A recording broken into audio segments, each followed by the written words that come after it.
Hi, everyone. Jenny Wise here from WiseMind Soul Warrior and Yoga Psychology School. And I am so honored and super excited to have Beth Sears on with us. She is one of our beautiful yoga psychology graduates, and she is a dear friend and soul sister. So I'm so grateful to have her on with us here today. If you could pick, because I know you were working on anxiety or perfectionism, procrastination, what would you say either personally or professionally, if you were going to pick, 1 to 3 things that drew you, that you were struggling with, that you're like, okay, I really want to work on these things because I need to go deeper. Even though I've done all this work, I still need to go deeper. Oh, it was the anxiety piece was probably the most obvious because that was, and it took a little while for that. I mean, I think a lot of the benefits have even been as I've left as I've completed and moved on and started to figure out what my life needs to look like today. The anxiety had become pretty crippling, actually, because I had it was compounded by these feelings of almost hypocrisy because my brand was always, do the small things. You don't have to do the whole complete blah, blah, blah, blah, blah to get results. It's the small incremental changes. It's every coaching class of any type, whether it's fitness or yoga or a life coaching class I've taken. It's always make the small progress. Always keep moving forward. That anxiety got so crippling that I was moving backwards for the first time in my life. I mean, and I've had some big T trauma that did not set me back like this did. Looking back, there may have even been some depression, and I also have avenues of therapy, so it's not like that's not a piece of my story as well. Right. So I wasn't ignoring that, but the anxiety, and so I think that was the most physical manifestation of that because it really tripped me up. And I think that too, for a lot of people, including you and myself and most students, that, I guess in some ways it was a gift from the pandemic, as far as, even though it's not like an easy gift to swallow or to look at it as a gift, of like pulling back a lot of distractions. And it also brought a lot of things to the surface and to the conscious that were not in the conscious before, that we were all forced to look at, if that makes sense. It is absolutely. And you've probably even heard me say that. It's hard. And so it's hard to even say things like that because you never know if people are actually going to understand. It's not that I'm like welcoming it, like, come on, bring me some more. Because, there's the anxiety led to such a feeling for me, at least, of overwhelm that I felt like I couldn't get anything done. One of the words that pops up in a lot of my writing is, it's something I'm living now. So there's more self-compassion. You're going to know the person because you did. I've watched you with other people too, really know where they are and allow the space for them to grow. At the same time, you're going to be able to create the structure as well. The urgency of getting some things done too. Because sometimes I've just been tapping down too much grounding, almost thinking I needed too much grounding. So then I go the other direction. So tell me, what do you feel has been the biggest kind of personal healing and transformation, like the soul work that you've done during this program, that you'd like to share, whatever you're open to sharing? Where have you seen the biggest transformation? I mean, obviously you mentioned the anxiety piece, but what else do you feel like you've worked through as far as different patterns or shadow work or, I think, let's talk about the overwhelm, because that was, I think I kind of think it's the symptom of the anxiety getting the best of me, and sort of, I became a self-fulfilling prophecy. I can't do that. I can't do that. So my house, where one of the little shadow things I have, or one of the beliefs, childhood beliefs that I very recently, like this is actually as the program ended and in the last couple months, realized how much of my self-worth was coming from the condition of my house, like how clean it was. And it comes from my mother, who would vacuum the floor 3 times a day and have the lines in a row. And my father jokingly named the vacuum cleaner. It had a name, and so it was a thing in my house. And I didn't realize I felt that way at all.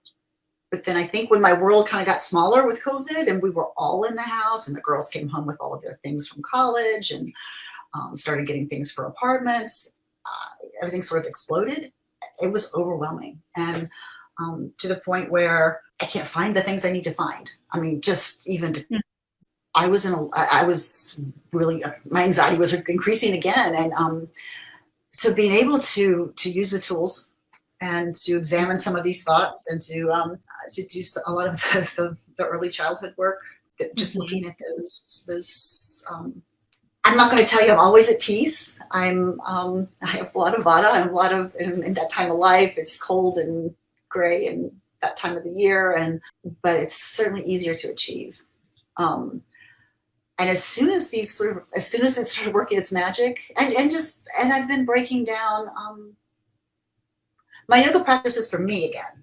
It's not, oh, let me do this so I can teach it. I think that it might be silly to say, but one of the biggest lessons was that I needed to, even though I knew I needed to heal and I need to continue to do the work, that I really deserved to do the work. And that I don't know if that, I didn't realize I didn't think that. As I said, it's just such a gift, the self-exploration as well.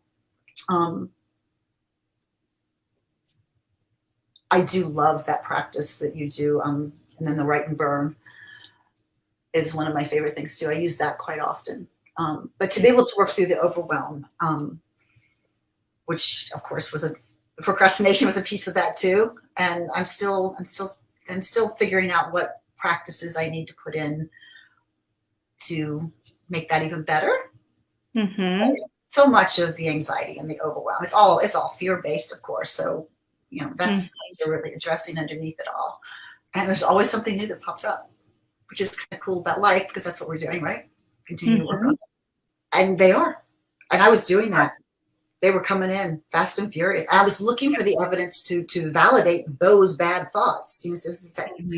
So, taking the course, even though I would not have been on that path, I do not think it would have been, again, it's that agency. It's that I didn't feel still like I had the right to feel good. Mm-hmm. All right. So switching gears for a minute, someone who does not know me, right? Or someone who knows me and maybe has not gotten on call with me, right? It doesn't have to be someone that doesn't know me. It could be someone who just doesn't know me well enough that we've not gone on a call together before. What would you tell that person as far as my style of getting on a consultation and talking about the yoga psychology program and what that's like? Oh, it's open and kind and without any pain or anything like that. There's nothing to worry about. You're looking for a good fit. You're not going to offer this course to somebody who wouldn't benefit.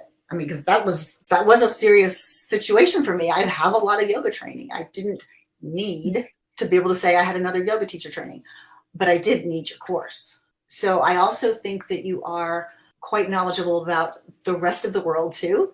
So the pieces that, you're very understanding of the limitations the world seems at least to put on us, if that makes sense. It's not always easy to get out of bed in the morning.